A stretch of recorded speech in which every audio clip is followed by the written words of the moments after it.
주님 따라가야 돼요. 주님과 함께 가는 여러분 삶 되기를 축복합니다. 주와 같이 길 가는 것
힘든 여정 가운데 살기 그래요. 삶은 늘 우리를 향하여 예수님과 멀어지게 하거든요. 고난을 통하여, 아픔을 통하여, 물질을 통하여, 사람 관계를 통하여 늘 하나님보다는 세상의 방법이 더 편한데 그때마다 우리 하나님 붙들고 예수님 붙들고 함께 걸어가기를 축복합니다. 왜냐하면 예수님이 길이라고 하셨거든요. 다른 아무리 편한 길이 있다 하더라도 그것은 사람이 많이 찾는 길이다. 이것은 멸망의 길이다 라고 성경이 말씀하고 있습니다. 생명으로 가는 길은 찾는 이가 적다. 여러분께 속수가 보였잖아요. 그러니까 진짜 예배라니까요. 하나님께서 축복하시는 줄 믿습니다. 오늘 찬양은요 좀 새로운 찬양인데 제가 이 찬양의 가사가 너무 은혜가 돼서 여러분과 함께 하고 싶어서 이렇게 좀 같이 불러보려고 합니다. 같이 한번 불러보겠습니다.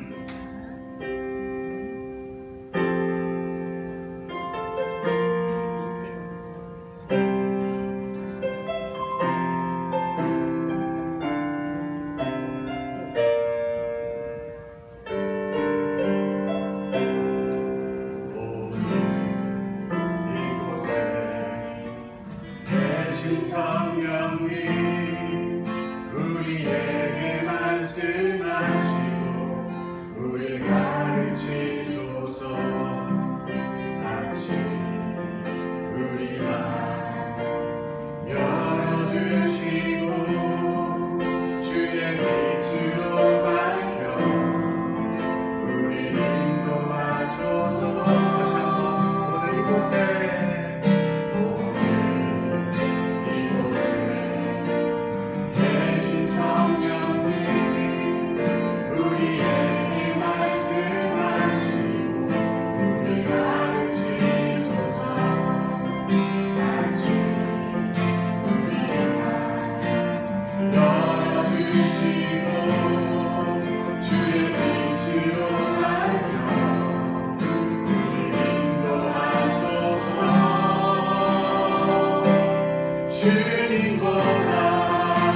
말씀은요 하나님의 은혜와 택함심의 복이다 라는 제목을 가지고 시편 65편입니다 1절부터 13절까지인데요 우리 같이 한번 교독하도록 하겠습니다. 제가 먼저 읽겠습니다. 하나님이여 찬송이 시온에서 주를 기다리오며 사람이 서원을 주께 이행하리이다. 죄악이 나를 이겼사오니 우리의 허물을 주께서 사하시리이다.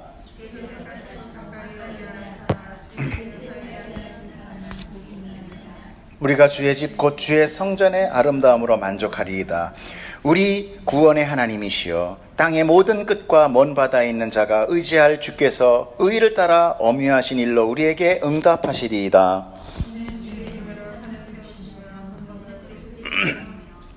바다의 설렘과 물결의 흔들림과 만민의 소요까지 진정하시나이다.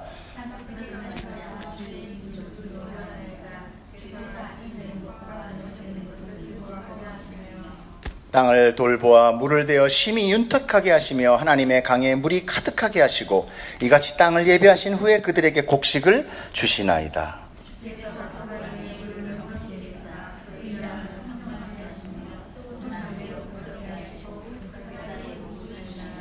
주의 은택으로 한 해를 관시우시니 주의 길에는 기름 방울이 떨어지며 같이 읽겠습니다. 초장은 양떼로 옷 입었고 골짜기는 곡식으로 덮였으며 그들이 다 즐거이 외치고 또 노래하나이다. 아멘. 기도하겠습니다. 하나님 감사합니다. 오늘도 다윗의 시를 통하여 하나님 예수 그리스도와 십자가를 보게 하시고 오늘 그 생명의 말씀으로 우리를 인도하시는 그 생명의 길 따라가게 하여 주시옵소서. 감사하며 우리 예수님 이름으로 기도드렸사옵나이다. 아멘. 축복합니다. 오늘도 이 다윗의 기도를 통해서 우리가 하나님 앞에 복음의 메시지를 듣기를 원합니다. 자, 오늘 시편은요 3단락으로 주로 주제를 나눠볼 수 있는데 첫째는 이제 1절부터 4절까지 하나님 앞으로 나아가 드리는 고백을 이야기하고 있고 찬송이고, 또 둘째는 5절에서 8절까지 하나님의 위엄과 능력과 다스리심, 즉 창조주 하나님으로서의 그 고백을 하고 있고요. 셋째는 이제 마무리로 9절부터 13절로 하나님의 은혜와 또 택하심, 즉 구원의 이야기, 복음의 이야기로 마무리하고 있다는 것입니다. 여러분, 구약이라고 해서 복음이 없는 거 아닙니다. 구약이나 신약이나 똑같이 예수 그리스도와 십자가 그 한 가지만을 이야기하고 있는 것이 바로 성경 말씀입니다. 여러분, 그래서 어디를 펴서 보든지 그것에서 사람의 업적이나 행적이 아닌 예수 그리스도와 십자가를 발견하기를 축복합니다. 자, 먼저 우리 1절부터 4절까지를 제가 읽어드리겠습니다. 하나님이여 찬송이 시온에서 주를 기다리오며 사람이 서원을 주께 이행하리이다. 기도를 들으시는 주여 모든 육체가 주께 나아오리이다. 죄악이 나를 이겼사오니 우리의 허물을 주께서 사하시리이다. 주께서 택하시고 가까이 오게 하사 주의 뜰에 살게 하신 사람은 복이 있나이다. 우리가 주의 집 곧 주의 성전의 아름다움으로 만족하리이다. 아멘. 이런 우리의 고백이 있기를 축복합니다. 네. 이런 게 하나님 믿는 기쁨이잖아요. 이런 고백 다윗만이 아니라 우리의 고백 되기를 축복합니다. 자, 여기서는 시온이라는 게 나오는데 우리 시온이라는 얘기 많이 듣습니다. 시온이라는 건 어떤 장소인데 하나님께서 계시는 곳, 즉 신적인 상징적인 장소를 이야기합니다. 그런데 여기 보면 찬송이 시온에서 주를 기다린다 라고, 마치 찬송을 의인 안에서 찬송이 무슨 주를 기다리는 것 같이 묘사를 하고 있어요. 즉 하나님 앞에는 늘 찬송이 대기하고 있고 또 찬송할 준비가 되어 있으며 또 늘 찬송을 하고 있다라는 의미예요. 여러분의 삶이 늘 찬송하는 삶 되기를 축복합니다. 그래서 마치 무슨 이렇게 어떤 식을 행할 때 이렇게 막 찬양대가 이렇게 준비하고 있다가 언제라도 딱 찬양을 할 수 있는 그래서 그 하나를 그냥 아예 찬송을 의인화해서 이렇게 이야기하고 있는 것입니다. 하나님은 찬양받기에 합당하신 분이십니다. 그리고 우리는 하나님을 찬양하기 위해 창조된 피조물이에요. 이 관계를 우리가 꼭 기억을 해야 됩니다. 이것이 왜곡되고 이것이 잊혀지면 그때 죄악이 만연하게 돼요. 그래서 그럴 때를 하나님의 찬송이 없어진 거를 죄악이 편만하다, 이 땅에 죄악이 가득했다 라고 성경은 이야기합니다. 바로 피조물의 자리에 있지 않고, 찬양의 자리에 있지 않고, 그 자리를 떠나서 창조의 목적이, 하나님의 창조의 목적이 아닌 자기 유익을 추구하는 것, 그것을 바로 자리 이탈이라고 하는, 얘기하며 그것을 죄라고 이야기하는 거예요. 그러니까 무슨 내가 오늘 저 사람 미워했는데, 그것도 죄지만 그보다 더 그 전에 뭐가 있어요?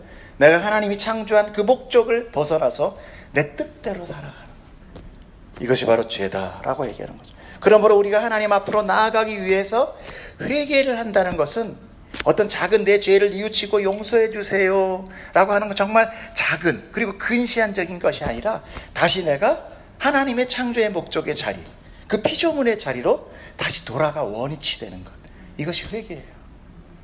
그래서 우리의 삶이 찬양하는 것이 하나님한테 가끔 내 기쁨을 표현해 주는 것이 찬양이 아니라 내 근본이 찬양이에요. 그냥 하나님의 찬양이에요. 그러니까 하나님이 이렇게 딱 오면 어이구 우리 아들 우리 찬양이 오는구나 이렇게 말할 정도로 우리는 하나님의 찬양으로 살아가는 것입니다. 자, 그 다음에 보면은요 뭐라고 나옵니까? 기도를 들으시는 주여 모든 육체가 주께, 그 앞에 사람이 서원을 주께 이행한다 라고 나와 있어요. 서원은 뭐죠? 약속 같은 것입니다. 사람이 하나님께 약속하는 거예요. 하나님께서는 약속을 아주 중요하게 여기십니다. 모든 하나님의 말씀이 언약인 것을 우리는 알고요, 바로 그 언약책이 성경이라는 것을 알고 있어요. 그래서 성경은 신약과 구약, 즉 옛 언약과 그리고 새 언약이라는 걸로 되어 있습니다. 그리고 하나님은 그 언약을 하나도 놓치지 않고 하나하나 철저히 이행해 가시는 분이에요. 그리고 완성하신 거예요. 그 약속을 지키기 위해서 하나님께서 지불하신 것이 무엇입니까? 바로 예수 그리스도가 죽으신 거예요. 즉 하나님은 자기의 목숨을 내걸고 그 약속을 지키시는 분이다. 여러분, 이만큼 신실하신 분이 어디 있어요? 내 남편도 그렇게 못하는데 내 약속 지킨다고 목숨 거는 사람은 거의 없죠. 거의 없죠. 그러므로 사람이 하나님 앞에 약속한 소원을 하나님께서는 아주 소중하게 생각하고 계세요. 여기세요. 그래서 자기 백성이 하나님께 드린 약속을 이행하는 것을 하나님은 아주 기쁘게 받으십니다. 왜? 하나님 자체가 언약이시거든요. 아브라함에 찾아오셔도 언약하시고, 이삭한 데 가서도 언약하시고, 또 이스라엘한테 가서도 야곱을 이스라엘로 바꾸면서 또 약속하시고, 계속 약속하시거든요. 그러나 우리 사람이 약속을 지키지 못한다고 해서, 그렇다고 해서 하나님께서 또 벌을 주지는 않으세요. 지키기를 기뻐는 하시지만 벌을 주시지는 않아요. 왜냐하면 약속이란 결코 불변할 수 있는, 그러니까 변하지 않는 자에게서 나오는 것이에요. 그렇잖아요. 약속할 수 있는 사람, 약속을 지킬 수 있는 사람은 내가 변동되지 않아야 약속을 지킬 수 있는 거잖아요. 조속으로 우리는 믿음도 변경돼. 아침 기분 나쁘면 막 이랬다가, 기분 또 좋으면 또 이랬다가, 이렇게 우리의 마음이 변기하는 불완전한 인간에게 사실 약속이라는 논리 자체가 형성되지 못한다는 것입니다. 보십시오. 우리가 내일 살아있다고 어떻게 보장할 수 있어요? 못해요. 특별히 우리가 이렇게 한번 아파봤던 사람은 알아요. 어저께만 해도 멀쩡했는데 오늘 내가 여기서 이렇게 병원에 있을 줄은 누가 알았을까? 모릅니다. 약속은 오직 살아있어야만 지킬 수 있는 거예요. 그러므로 아담의 죄로 하나님께서 뭐라고 그랬습니까? 정령 죽으리라. 그러니 그 저주로 인해요, 사실 뭐예요? 아담이 죄를 졌습니까? 안 졌습니까? 졌죠. 그러므로 아담은 죽은 거예요. 이렇게 죽은 자가 된 우리 모든 죄인은 결코 약속을 할 수도 지킬 수도 없는 존재가 돼버린 거예요. 여러분, 거기까지 생각 안 해보셨죠? 우리는 약속을 할 수도 없고 지키지도 못해. 죽은 사람한테 약속 지켰다고 뭐라고 할 거예요? 아닙니다. 그렇기 때문에 약속은 오직 하나님으로부터만 나오고 지켜지실 분이에요. 이게 굉장히 중요한 사실입니다. 그러니까 어린아이가 내가 엄마 아빠 돈 많이 벌어서 호강시켜줄게 그러면 어때요? 부모들은 정말 흐뭇하잖아요. 근데 그거 안 지켰다고 너 녹음해놨다가 너 언제 어느 때 그렇게 얘기했는데 왜 나한테 이거 안 주냐? 이런 부모는 없어요. 에? 똑같은 거예요. 하나님은 우리의 하늘 아버지 되시는 것입니다. 그래서 우리의 약속을 지킬 때 하나님은 기뻐하시긴 하지만 우리의 상태를 이미 아시기 때문에 하나님 홀로 언약을 지켜나가시는 거예요. 성경을 보십시오. 늘 하나님이 홀로 언약하시고 외로운 혼자의 약속 지킴의 길을 걸어가시는 걸 우리는 보게 돼요. 그때 하나님이 너무 독단적이셔. 하나님 너무 자기만 챙겨. 뭐 이렇게 얘기할 수 있느냐? 아니라는 거예요. 우리가 약속을 지킬 수 없는 존재이기 때문에 이 약속의 중요함을 알고 하나님께서는 하나님 홀로 지켜나가실 뿐이십니다. 자, 2절을 보시면 기도를 들으시는 주여 모든 육체가 주께 나아오리라 라고 얘기하고 있어요. 하나님께서는 우리의 기도를 들으십니다. 하나님은 귀가 잘 안 들리는 마음씨 좋은 할아버지가 아니에요. 세밀한 우리의 신음소리까지도 들으십니다. 그래서 우리가 기도할 수 있는 거예요. 고통받는 자기의 백성 소리를 전부 들으시는 거예요. 그러니 사실 제가 이걸 하면서 이 말씀을 묵상하면서 정말 대단하다 하나님은. 물론 대단하지만 정말 대단하다. 내가 드리는 기도, 죽었어요 하는 기도만 해도 한없는데 이게 모든 사람들이 막 기도를 하면 하나님께 얼마나 이 다 들으려면 얼마나 힘드실까 이런 생각이 제가 들었어요. 그런데 우리 보통 기도 그러면 어떻습니까? 감사해요, 사랑해요, 찬양합니다가 아니라 무엇은 기도해요? 죽었어요. 살려주세요, 고쳐주세요, 저놈 좀 혼내주세요. 그런 기도가 더 많잖아요, 사실 보면은. 그러니까 이 소리가 제가 한번 찾아봤어요. 지금 현재 인구가 76억이래.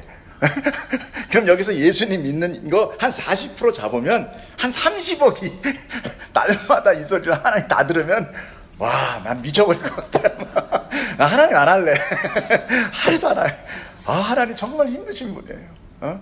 하나님 감사합니다, 사랑합니다. 정말 일부분이고 나머지는 전부 다 안에서 죽겠시오. 막 어째 이렇게 나를 이렇게 힘들게 맺는데요. 하나님 복 주신다면서 막 이러면서 막 삐지고 째지고 이렇게 아우성의 이야기를 듣는 하나님 얼마나 힘들어요. 이 소리는 그런데 지금만 있었던 것이 아니라는 거예요. 하나님은 그 전에도 똑같은 이렇게 상황 속에서 들으셨어요. 이게 바로 뭐냐면 출애굽기 3장 7절에 여호와께서 이르시되 내가 애굽에 있는 내 백성의 고통을 분명히 보고 그들이 그들의 감독자로 말미암아 부르짖음을 듣고 그 근심을 알았다. 와, 내가 이걸 딱 들으면 야, 그러시구나. 하나님은 우리의 이 아우성치는 이 고통, 아니 여기서 감독자로 말미암아 부르짖는 소리가 사랑합니다겠어요? 축복합니다겠어요? 저놈 죽여주세요. 내가 저놈만 없으면 정말 아주 노예 짓을 하겠는데 아주 그냥 나를 얼마나 미워하는지 나만 시켜, 나만 때려, 이런 기도하겠어요. 데려가세요, 나를 제발 데려가세요, 나 죽겠어요. 근데 하나님께서 그때 구약에도 이미 우리의 기도, 우리의 통일한 기도를 들으시고 애굽 땅에서 이스라엘 백성의 고통의 소리를 들으시고 전 인류의 소리를 들으시고 주께서 말씀하시고 행하신 것이 바로 내 아들아, 내 딸들아, 내 민족아, 거기서 내가 꺼내주겠다 하신 거예요. 이게 출애굽 사건이에요. 이것이 구원이에요. 이것이 복음이에요. 하나님은 우리의 모든 고통의 소리, 기도의 소리를 다 들으시고 하나님께서 그래 내가 거기서 꺼내주마, 나와라 내 민족아 라고 말씀하시는 거죠. 그리고 예수님을 보내셔서 세상에 노예된 우리의 모든 그런 죄값을 다 치르시고 예수님 옷자락으로 덮어서, 그것이 바로 은혜의 옷자락 아닙니까? 덮어서 데리고 나오시는 것입니다. 이것을 우리가 구원이다, 복음이다라고 이야기합니다. 그래서 그 뒤에 고백이 3절 4절로 나타나는 거예요. 읽어보겠습니다. 죄악이 나를 이겼사오니 우리의 죄 허물을 주께서 사하시리이다. 주께서 택하시고 가까이 오게 하사 주의 뜰에 살게 하신 사람은 복이 있나이다. 우리가 주의 집 곧 주의 성전의 아름다움으로 만족하리이다. 이 기도가 어디서 나오는지 여러분 아시겠죠? 바로 그 앞에 하나님의 그 고통의 소리로 구원을 받은 자가 복 있는 자로서 이런 찬양을 하게 되는 것입니다. 다윗은 아직 예수가 오기 전에 살았지만 하나님께서 다윗의 마음을 열어서 그 구원의 십자가를 보게 하신 거예요. 자, 이제 5절, 8절을 보겠습니다. 제가 읽어쓰겠습니다. 5절. 우리 구원의 하나님이시여 땅의 모든 끝과 먼 바다에 있는 자가 의지할 주께서 의를 따라 어미하신 일로 우리에게 응답하시리이다. 주는 주의 힘으로 산을 세우시며 권능으로 띠띠우시며 바다의 설렘과 물결의 흔들림과 만민의 소요까지 진정하시나이다. 땅끝에 사는 자가 주의 징조를 두려워하나이다. 주께서 아침 되는 것과 저녁 되는 것을 즐거워하게 하시며. 이 고백은요, 구원을 이루시는 하나님의 크심을 고백하는 것인데, 바로 하나님의 창조의 그 창조자로서의 하나님, 그리고 그 창조를 이루는 그 능력의 하나님을 경험하고 나타나는 고백이 됩니다. 하나님께서는 어떤 분입니까? 무소부지하신 분입니다. 그리고 온 천하 만물에 충만하신 분이에요. 그걸 보고 편만하시다 그래요. 어디든 계시다라는 거예요. 지금 여기도 계신 거예요. 우리 안에 계시고 또 모일 때마다 계시고 우리가 어딜 가든지 늘 하나님은 동행하세요. 그래서 우리가 외롭지 않습니다. 하나님을 경험하고 아는 자는 결코 외로운 길이 아닌 거예요. 그분은 아무렇게나 창조하시고 우리를 아무렇게나 내버려 두신 분이 아니에요. 하나님은 우리의 삶 가운데 직접 들어오셔서 간섭하시고 참여하시고 공의로 계획하시고 그 계획에 의해 치밀하게 행하시는 분이시라는 것입니다. 그렇기 때문에 우리가 그 하나님을 믿음의 대상으로 가질 수 있어요. 무슨 부모도 나놓고 그냥 나 몰라라는 부모도 있다 그러잖아요. 그런 부모를 어떻게 믿고 살아? 똑같아요. 만약에 하나님 우리를 창조했어요. 그리고 내버려 놨어요. 니들끼리 알아서 살아라. 그럼 하나님은 믿음의 대상은 아닌 거죠. 창조주긴 하지만 믿음의 대상은 아닌 거예요.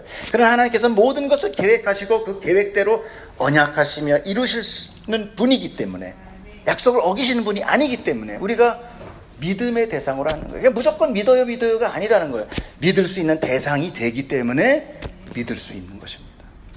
그분은 시공을 초월하십니다. 그리고 이 시간을 초월하셔서 그의 나타나심이 순식간에 온 천하 땅끝으로 이루고 있어요. 여기도 계시고 저 끝에도 계시고. 하나님께서는 시간을 창조하심으로 우리를 이 시간 안에서 다루시고 계십니다. 또 통치하시고 또 당신을 믿고 따르고 순종하게 하시는 것입니다. 하나님께서는 아담이 선악과를 따먹고 죄를 짓자 생명나무를 그룹들로 하여금, 그 그룹은 천사라는 것입니다. 천사들로 하여금 막고 뱅뱅 도는 불칼을 통하여 생명나무를 지키게 했다라고 얘기합니다. 그 생명 좀 더 주시지. 왜 더 지키게 하셨을까? 에? 근데 그 생명나무가 바로 영생이라는 거예요. 그 안에 영혼이란 시간의 탈출구가 있기 때문에 그렇습니다. 그러면 하나님께서는 이 천지를 시간이라는 보이지 않는 울타리를 치신 거예요. 울타리를 치는 이유는 단 하나입니다. 뭐예요? 우리가 울타리를 칠 때는 우리와 관계없는 걸 울타리 칩니까? 내가 소중하게 여기고 내가 양육하고 기를 때 울타리를 치잖아요. 자녀도 사랑의 울타리로 치는 거고, 뭐 가축 닭도 기를 때 울타리를 치는 거지, 남의 집 각 집어넣으면 어떻게 내가 도둑놈 되는 거잖아. 그 울타리라는 영역은 하나님께서 우리를 치유하시겠, 다스리겠다라는 그런 의지인 거예요. 그러니까 시간이라는 보이지 않는 울타리를 치심으로 인하여 우리를 양육하시고 훈련하시고 지키시는 거예요. 그래서 예수님의 천국 비유에서 과수원이 많이 나오잖아요. 울타리 있는 과수원이. 그리고 성도를 뭐라고 해요? 좋은 나무, 열매 맺는 나무. 나무께서 불신자는 열매 맺지 못하는 나무, 이런 거로 비유하잖아요. 그리고 또 지도자들은 어떻게 합니까? 그 과수원지기들, 이렇게 하죠. 그래서 과수원지기를 묘사함으로 과수원의 열매를 훔치고 차지해서 그 주인이 보낸 하인들을 때리고 내쫓고, 나중엔 그의 아들이 이렇게 오니까 어떻게 해요? 죽이는 것. 이렇게 하나님께서 비유로 설명하고 있습니다. 영생은 영혼이라는 시간의 울타리를 뛰어 넘어가는 거예요. 그러려면 영생으로 시작되는 그 순간이 매우 중요해요. 자, 이제부터 영혼이다. 이제부터 울타리 여는 거예요. 하나님께서 이제는 방목이야 라고 얘기하는 그 순간이 엄청 중요하다. 왜냐? 만약 그 상태가 내가 불완전한 상태라면 나는 이제 불완전한 상태로 영혼으로 가는 거예요. 그렇잖아요. 내가 고장난 상태로 영혼으로 가는 거란 말이에요. 잘못된 상태로 영혼으로 가는 거예요. 그게 지옥이에요. 하나님을 대적하고 하나님을 알지 못하고 하나님에 대해서 내가 순종하지 못하는 상태로 영원히 되면 그때부터 하나님이 일과 나는 계속 트러블이 생기는 거예요. 근데 그게 하루도 아니고 이틀도 아니고 1년도 아니고 100년도 아니고 1000년도 아니고 이야 뭐냐, 이게 지옥이죠. 내가 싫어하는 사람하고 1시간만 있어도 지옥이에요. 마찬가지예요. 그리고 하나님께서는 그 불완전한 상태를 완전히 멸하시고 완전히 새로운 상태로 시작하게 하시는 거예요. 그것이 바로 새 창조이요 새 몸과 새 생명을 주시는 거예요. 하나님께서 그냥 고쳐 쓰시지 뭐 이게 아니라 하나님께서 우리에게 새 창조를 하시는 이유가 바로 그때부터 새 창조가 된 그 순간 영원이란 생명으로 인가는 거예요. 그리고 우리는 완전한 몸으로 하나님의 나라에 가야지, 내가 부족하고 하나님을 잘 알지 못해 아직도 대적해 아직도 믿음이 충만하지 못한 상태로 가게 되면 하나님이 너 나와서 찬양 좀 해라. 아, 나 오늘 싫어. 그러면 뭐가 돼? 그게 천국이 아니야. 날마다 찬양만 하래. 난 싫어 죽겠는데. 그러면 그게 지옥인 거예요. 여러분, 하나님의 나라가 천국 되기를 축복합니다. 하나님이 뭐 할 때마다 너무 좋아. 이 상태가 돼야 천국이지. 우리 딸, 이게 지금 기억이 맞나 안 맞나? 엄마가 이거 좋은 거 준다고 그래도 어떤 싫을 때가 있어. 그죠? 그러면 그 지옥이야. 이게 내 의지가 하나님하고 함께 간다는 것, 이거는 우리의 힘으로 가능해요? 안 가능해요? 불가능해요. 그래서 성령님이 우리를 도와주시는 거예요. 새 창조는 그래서 우리의 힘으로 되는 게 아닙니다. 하나님의 능력으로 되는 거예요. 그렇기 때문에 하나님은 지금 우리를 위해 더 크고 더 좋은 곳으로 준비하고 우리에게 입히시려는 것입니다. 물론 지금의 육신의 고통과 치유도 중요합니다. 그러나 이 몸은 곧 사라질 것이에요. 그러므로 사라질 것에 연연하기보다는 새 몸을 입는 그것에 더 소망을 갖고 기뻐할 수 있는 것이 바로 성도인 거예요.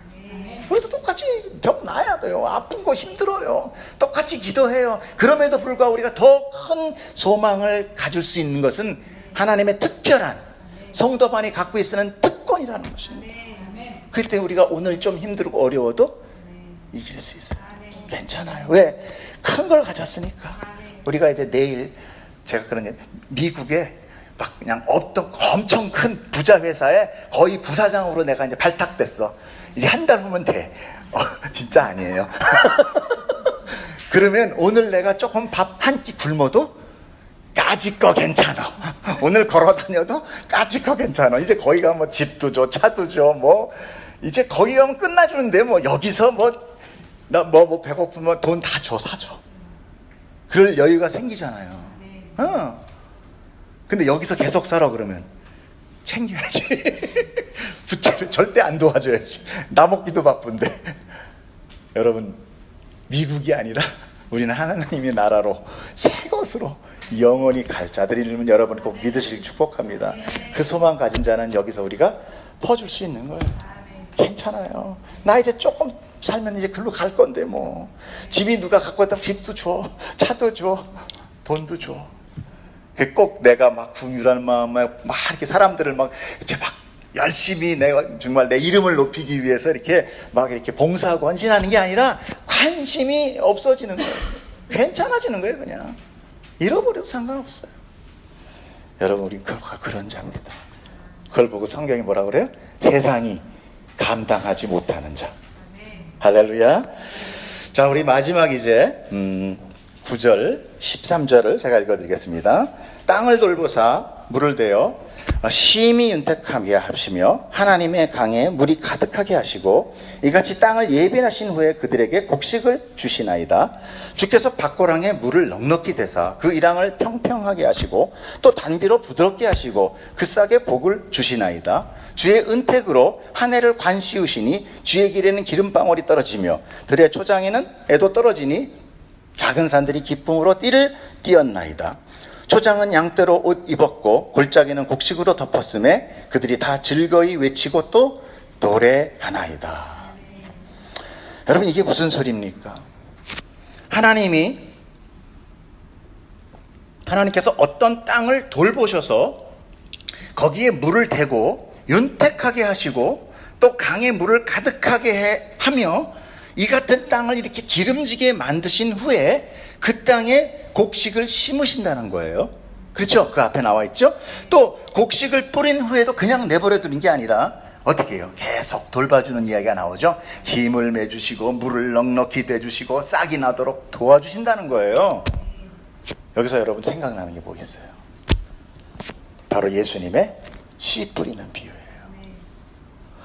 마태복음 13장 3절부터 9절 제가 읽어드리겠습니다. 예수께서 비유로 여러 가지를 그들에게 말씀하여 이르시되 씨를 뿌리는 자가 뿌리러 나가서 뿌릴새 더러는 길가에 떨어짐에 새들이 와서 먹어버렸고 더러는 흙이 얕은 돌밭에 떨어짐에 흙이 깊지 아니하므로 곧 싹이 나오나 해가 돋은 후에 타서 뿌리가 없어짐으로 말랐고 더러는 가시떨기 위에 떨어짐에 가시가 자라서 기운을 막았고 더러는 좋은 땅에 떨어짐에 어떤 것은 100배 어떤 것은 60배 어떤 것은 30배의 결실을 하였느니라. 귀 있는 자는 들으라 하시니라. 말씀을 해놓고 귀 있는 자는 들으라 그래요. 그러면 귀 없는 자는 뭔 말인지 모른다 이런 얘기예요. 뭔 말인지 모른다. 그래서 이거는 성령님이 풀어주지 않으면 절대 모릅니다. 천국의 비밀은 가려져 있어요. 여러분에게는 열려 있습니다. 여기 비유를 통해서 두 가지의 땅을 보게 됩니다. 하나는 씨가 떨어져서 열매를 맺는 좋은 땅과 열매 맺지 못하는 길가 얕은 돌밭, 가시떨기밭입니다. 그런데 여러분 잘 생각하십시오. 땅이 스스로 난 이제 좋은 땅 돼야지. 그래가지고 좋은 땅이 될 수 있어요? 땅이 어느 날 땅이 가만히 여기 굉장히 막 돌도 있고 막 척박한 땅인데 며칠 후에 가봤더니 기름진 땅이 돼 있어. 아무도 손 안 댔는데. 이럴 수 있어요, 없어요? 없어요. 기름진 땅이 되려면 누군가 좋은 땅으로 갈아줘야 돼요. 물을 주고 돌 꺼내주고 거름도 주고. 그러니까 이 비유는 하나님의 생명의 말씀이 온 천지 만민에게는 다 전파돼요. 다 뿌려지지만 그 중에 듣고 구원에 이르는 자는 좋은 땅 같은 자이다 라고 얘기하는 거예요. 그런데 오늘 시편에 그 좋은 땅을 지금 누가 갈고 계세요? 하나님이 갈고요. 할렐루야. 여러분 이걸 보셔야 돼요. 하나님이 돌보시고 물 대어주시고 강에 물 채워주셔서 좋은 땅 만드신 후에 뭐 한다고 그래요? 그때 씨 뿌리겠다 그러잖아요. 그리고 단비 내려주시고 전부 하나님이 관리해 주셔서 기름진 열매를 맺게 하신다는 거예요. 이 놀라운 여러분이 복음의 진리를 여러분 깨달으셔야 돼요. 근데 이 비유를 통해서 대부분의 설교가 뭡니까? 우리도 좋은 땅 되자. 이게 완전 왜곡이에요. 사람은 늘 자기가 참여하고 자기가 중심이 되어서 자기의 열심으로 얻어내려고만 하는 게 바로 자기중심적, 인간중심적 하나님의 왕의 자리를 차지한 교만에 의하여 선악과를 따먹고 주인된 삶의 행동이 바로 그래요. 그래서 무엇이든지 하자 하면은 대부분 좋아합니다. 그런데 하나님의 말씀은 전부가 다 아까 뭐라고 했어요? 언약은 누가 하셨다? 하나님 홀로 행하신다는 거예요. 창조도 하나님 홀로, 계시하심도 하나님 홀로, 선택도 하나님 홀로, 약속도 하나님 홀로, 전쟁도 건국 역사도 하나님 홀로, 구원도 하나님 홀로 했어요. 예수님 십자가 예수님 홀로 지셨어요. 제자들 다 도망갔어요. 이 천지 창조의 역사 이래 사람이 이룬 것은 하나도 없어요. 만약에 이룬 것이 있다면 다 부패하고 파괴하고 망가뜨린 것밖에 없습니다. 과학이요? 지금 사람들이 노력하는 것이 무엇입니까? 다시 원래대로 돌려놓자 이거예요. 다시 원래대로 돌려놓자. 근데 그게 돼요, 안 돼요? 안 돼요. 하나님이 창조하신 그 첫 모양이 가장 완벽한 것입니다. 스스로 먹고 살기 위해서 이웃 간의 싸움이라는 게 생겼어요. 전쟁이에요. 먹거리에 의해서 싸우는 겁니다. 물질을 많이 만드니까 부자와 가난한 자가 힘들었죠. 문명을 만드니까 오염이 됐습니다. 문화를 만드니까 쾌락과 음란과 비판과 우울증, 자살이 나타났어요. 편리함을 추구하니까 여러 가지 질병들이 나타나요. 자동차 타니까 다리 약해져. 여러분 11절에 주의 은택이라는 단어가 나오는데 이것은 바로 은혜와 택함이라는 거예요. 이 은혜와 택함마저도 하나님께서 하시는 거예요. 여러분, 하나님께서 우리를 홀로 택하신 거예요. 내가 어떤 자격이 있어서 하나님 나 이 정도면 괜찮죠? 내 쟤보다 낫죠? 그래서 야, 넌 쟤보다 낫구나. 그래서 이게 택하신 게 아니라 하나님이 택하셨다는 거예요. 물론 하나님의 어떤 기준이 있는지 그건 모르겠어요. 그러나 하나님께서 창조주인 우리들 중에 우리를 그냥 택할 때 우리가 생각하는 도덕적인 기준은 아니라는 거예요. 하나님이 택하신 거예요. 그리고 은혜 주신 거예요. 이 은혜와 택함을 주의 소유권으로 사용함으로 결국 그 주도권이 누구에게 있다? 하나님한테 있다라는 거죠. 그런데 그 한 해를 관을 씌우신다고 말씀하세요. 그것은 바로 그 풍년의 해를 아름답게 장식한다는 의미인데, 한 해란 어떤 특별한 시간이 아니라 한 해, 모두 하나예요. 이야, 이게 뭐 어떤 그 해, 그게 아니라 정관사가 없는 해예요. 그래서 모든 시간을 의미해요. 하나님이 축복하는 모든 시간을 얘기합니다. 하나님께서 다스리는 모든 해, 즉 그 시간을 축복하세요.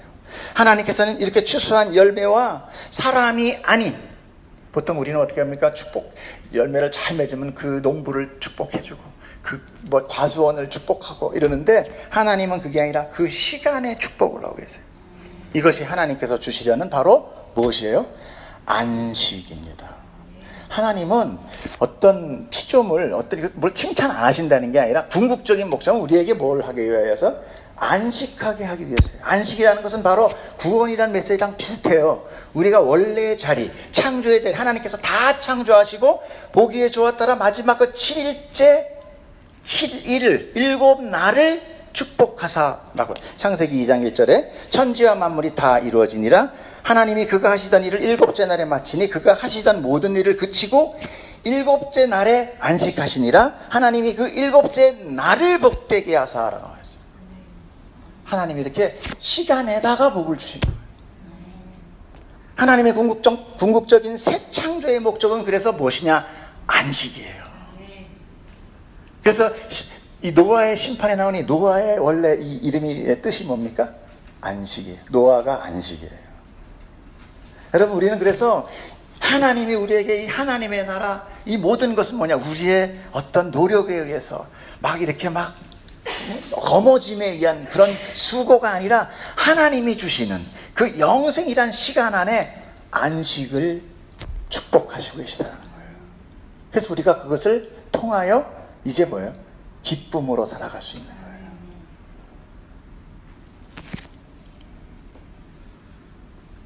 죄는 사람을 쉬지 못하게 합니다. 이 세상 속에서 쉼은 결코 안식이 아니에요. 앞서 알아보았듯이 피조물은 창조주의 의도 안에서만 안식을 누릴 수 있게 됩니다.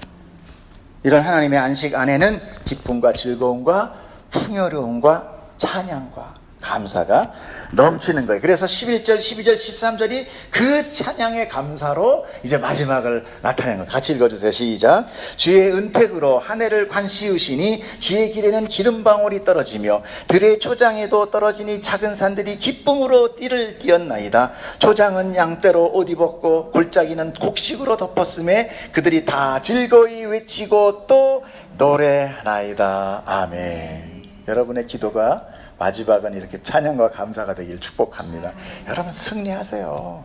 내가 승리가 아니라 하나님의 승리로 우리에게 거저주시는 거예요. 그것이 바로 성도의 기쁨이 되시는 것입니다. 할렐루야.